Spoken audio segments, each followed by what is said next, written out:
In today's video, I'm going to show you how to fix the trigger on your drill. My name is Rick Burrows. You're watching Fix It Rick. Let's fix it. Now that we have the drill unplugged, let's go ahead and remove the screws using a Phillips head screwdriver. Got a little squeak to it.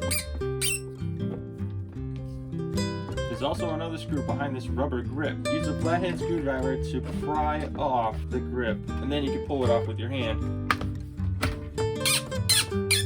Another squeaker. Once you've removed all these screws, you have to turn the drill and remove the screws that are inside here. However, to get them out, you're going to need an Allen key.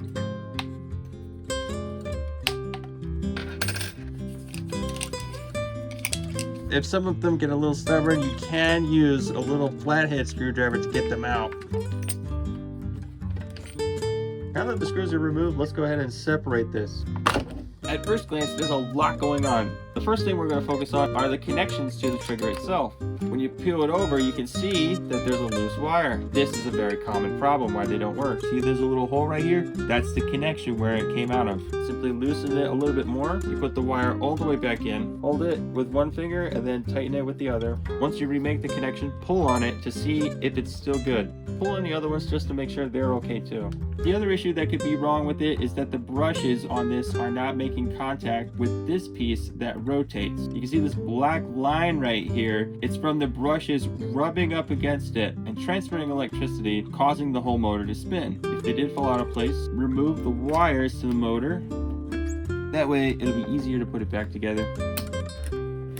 Give it a good spin, and now you can see that they're making contact again. If you're looking inside the gears and you happen to notice that something is totally broken, then it's time to replace the whole drill. If you want to help support this channel, I'm going to leave a link in the description below so you can get a brand new drill. Trying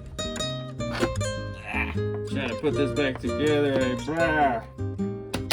If you ever pull wires off and you're like, where did they go? Just follow the natural shape of the wire, and then you'll be able to tell.